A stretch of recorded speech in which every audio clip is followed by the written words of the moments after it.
Bonjour à tous les abonnés de Dixit. C'est un plaisir pour moi de parler de mon parcours. Je suis Fidèle Goulizia, j'ai 42 ans, je suis ivoirien, journaliste, reporter de profession, d'abord juriste internationaliste de formation, et je suis à Besançon depuis 6 ans.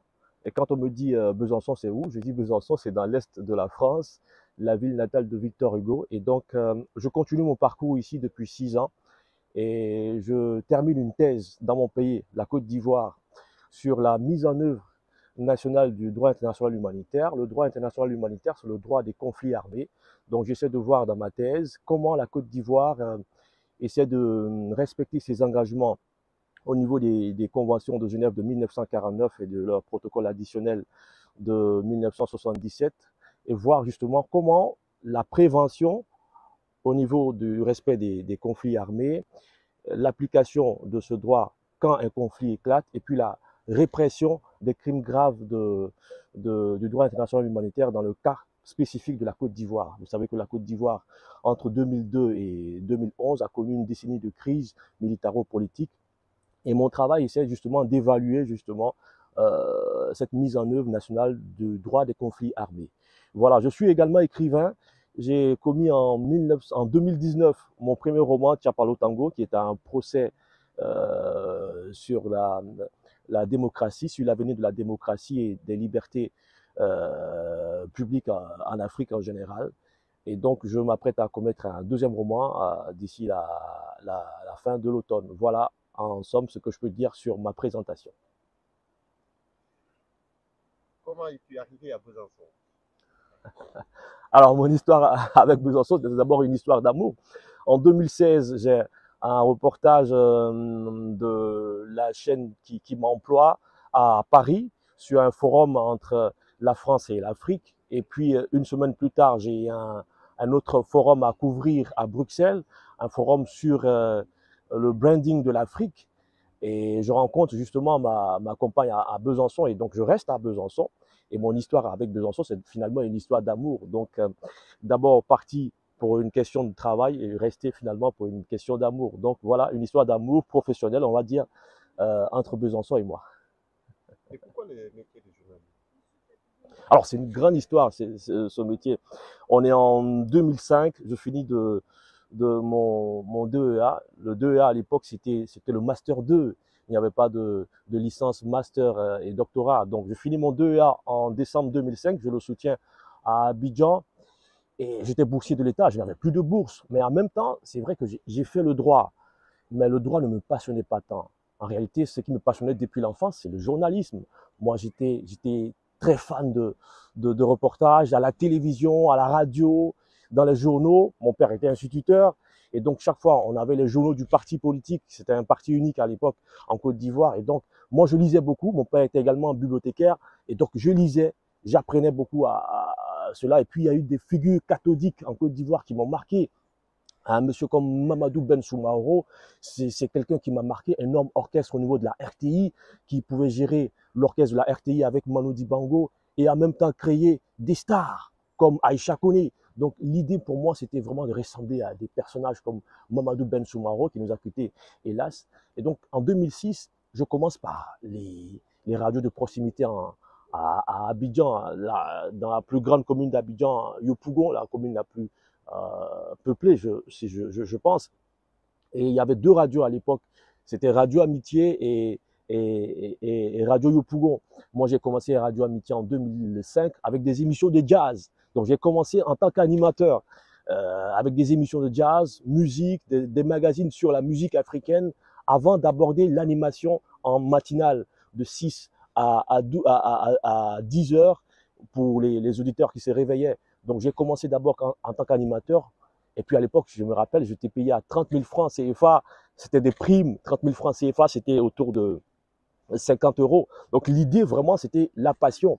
On ne me voyait pas journaliste, on me voyait plutôt comme magistrat avec un 2A en droit international. On me voyait comme magistrat ou avocat. C'était plus prestigieux. Mais moi, j'avais accepté de suivre ma passion, c'est-à-dire le journalisme. Et il y a des amis jusqu'à présent qui pensent que, par exemple, que mon choix était un choix passionnel et que j'allais revenir à la raison pour peut-être avoir des métiers beaucoup plus prestigieux, mais je le dis, on n'écrit pas une vie au brouillon. Pendant 15 ans, j'ai été journaliste et moi, c'est pas au brouillon que j'ai écrit justement cette vie de journaliste. Donc, le journalisme, pour moi, c'était d'abord une passion qu'il fallait concrétiser de façon professionnelle. En 2006, je suis à Radio Amitié à Yopougon et il y a un test à Radio Côte d'Ivoire pour être journaliste. Je passe le test parmi une cinquantaine de candidatures. Je suis retenu dans la short list de 6 personnes, mais il y a 3 personnes qui seront mises à l'antenne. Nous serons sur une liste d'attente. Mais ce test même au niveau de la radio nationale va être annulé parce qu'il y a un nouveau DG qui est nommé par le président de la République et qui ne reconnaît pas justement les tests. Donc là, mon rêve d'entrer à la radio nationale en tant que journaliste, il est brisé. En 2007, j'ai eu une opportunité parce que pour ceux qui bossaient dans les radios de proximité, travailler par exemple à Radio Nostalgie à Abidjan était le Graal. Et je suis contacté par un journaliste de Radio Nostalgie qui me dit viens passer le test. Je passe le test, c'est pas concluant parce que peut-être que j'avais la trouille et j'étais pas peut-être à la hauteur en ce moment-là. Donc Radio Nostalgie, Radio Côte d'Ivoire, c'est un échec. Je retourne à des radios de proximité et j'ai une opportunité d'entrer dans une agence de presse en 2009.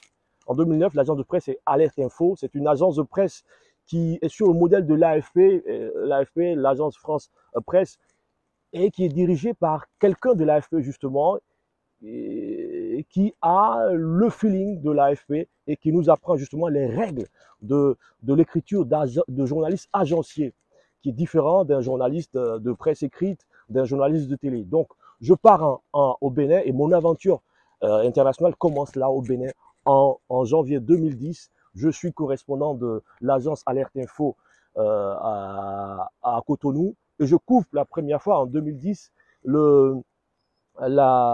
l'élection présidentielle avec le président Faure Gnassingbé qui a son 2e mandat. Donc l'aventure commence, mais elle va se terminer 6 mois après parce que j'ai plus envie de faire de l'agence et puis il y a des problèmes au niveau de l'agence. Donc je démissionne 6 mois après. Je vais rester 6 mois au Bénin sans soutien.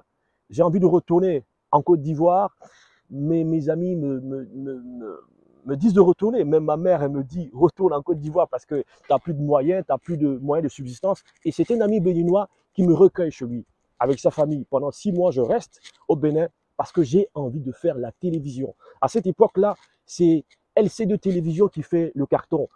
C'est une chaîne qui a commencé en 1996 avec l'homme d'affaires Christian Enoch Lanidé, et c'est une chaîne, l'une des premières chaînes en Afrique subsaharienne à avoir marqué le paysage audiovisuel en Afrique avec justement les droits de diffusion de la Coupe d'Afrique des Nations LC2 AFNES. Et donc c'est un média de prestige que je veux intégrer.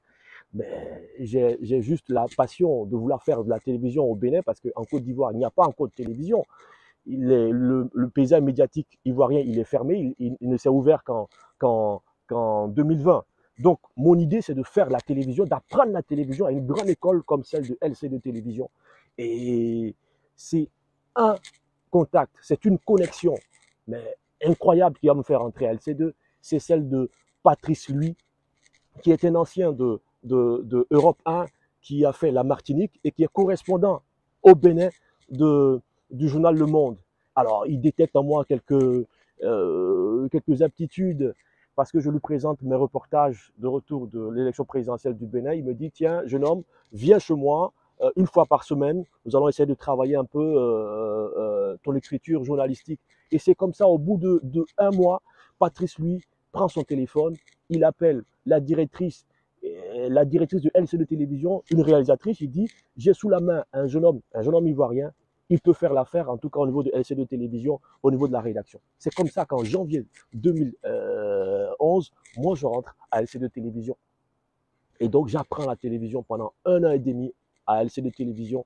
Et c'est le plus beau moment de ma vie parce que je rencontre là des gens exceptionnels. Je rencontre quelqu'un qui s'appelle Steve Onjo, qui sera plus tard à Abidjan, mon responsable au niveau d'une chaîne qu'on avait créée ensemble, une web TV dédiée à l'Afrique. Et après ça, je reste en France parce que c'est justement la chaîne Web TV qui me permet de faire des reportages en France et qui me permet de rester ici à Besançon. Donc voilà mon histoire un peu avec les médias. Et aujourd'hui, à partir de 2018, j'ai décidé de reprendre mes études avec des diplômes à l'université de Bourgogne et de reprendre sur place en Côte d'Ivoire à distance ma thèse que je compte finir certainement jusqu'en fin d'année 2022. Voilà. Justement, quel est le plus beau souvenir dans le journalisme? Alors, il y a tellement de souvenirs qui foisonnent. Je vais dire, au niveau des événements, moi, c'est la couverture de l'élection présidentielle au Togo, à Lomé. Et ça m'a marqué personnellement parce que c'était une première couverture d'élection présidentielle et il y avait le trac aussi. Et donc, Pascal Baudouin, qui est le ministre de l'Intérieur de Faure Gnassingbé, du président Faure Gnassingbé à l'époque, convoque tous les journalistes à Togo 2000 vers l'aéroport pour annoncer les résultats. Et moi, puisque l'agence Alerte Info avait une particularité, c'est d'envoyer l'information par SMS. Ça, c'était vraiment original, avant que toutes les boîtes de téléphonie mobile le fassent. Voilà, nous donnions l'information par SMS. Et moi, j'étais obligé, enfin, j'avais la lourde responsabilité de donner les informations de la présidentielle togolaise par SMS pour nos abonnés d'Abidjan et de la sous-région. Et donc, il y avait le trac. Et quand il finit justement cette proclamation-là, il y a au niveau du quartier populaire de Baie, pour ceux qui connaissent Lomé, des émeutes. Et moi, je suis coincé justement entre l'aéroport et les émeutes. Et je suis obligé de dormir toute la nuit justement chez des amis. En 2019, tu as parlé au tango. L'idée, c'est de montrer avec le regard du journaliste, la plume du journaliste, qui n'est pas forcément une plume foncièrement romanesque, parce que le premier roman, on a dit à Main Fidèle, tu nous as sorti un essai qui est presque enfin quelque chose d'hybride entre essai et roman. Mais j'ai dit, c'est un journaliste qui s'exprimait, c'est-à-dire la plume du journaliste qui parlait des difficultés inhérentes au métier. Comment un jeune journaliste, un jeune licencié en sociologie entre dans le journalisme juste pour, par exemple, faire face aux frais de grossesse de sa compagne. Voilà comment le personnage principal de mon roman entre dans le journalisme. Et puis après, il est happé par le journalisme parce qu'il a du talent à revendre. Et à partir de là, il devient une menace pour le pouvoir en place. Le pouvoir en place qui est un parti progressiste qui était dans l'opposition, mais qui dérive. Donc Tchapalo Tango, c'est vraiment un procès sur l'ivresse du pouvoir, sur la liberté d'expression, la liberté de la presse en Afrique. Et donc, c'est un roman également beaucoup idéologique. Voilà, pas forcément romancé, parce que tous mes romans également sont beaucoup politiques. Par contre, le deuxième roman qui s'apprête qui va sortir l'automne prochain, c'est un roman d'amour, en hommage justement à Besançon et à la ville de San Pedro. Bon, c'est écrit différemment. Oh, c'est écrit différemment parce que c'est l'histoire d'un étudiant ivoirien qui rencontre une byzantine et c'est une histoire d'amour qui commence. Une byzantine qui est beaucoup versée dans tout ce qui est écologie, tout ce qui est droit de l'homme et qui vont décider de créer par exemple un café associatif. Je ne suis pas en train de dévoiler tout le roman, hein, mais un café associatif à San Pedro. San Pedro, c'est ma ville. C'est une ville industrielle. Très belle ville, mais en même temps, c'est une ville où il y a la pauvreté. Et à San Pedro, il y a un bidonville qui est l'un des plus grands bidonvilles d'Afrique de l'Ouest. L'un des plus grands bidonvilles d'Afrique, on dira même. Et donc, ce jeune couple franco-ivoirien va créer un bidonville, pas un bidonville, mais un café associatif pour aider les enfants défavorisés de la ville de San Pedro. Voilà l'esprit du roman. Derrière cette initiative, il y aura beaucoup de difficultés, la double culture, comment faire face justement à l'intégration au niveau de la belle famille. Tout ça, ça sera dans le deuxième roman que j'invite tous les abonnés de Dicite, en tout cas, à avoir dès fin octobre, certainement en librairie partout où ils seront.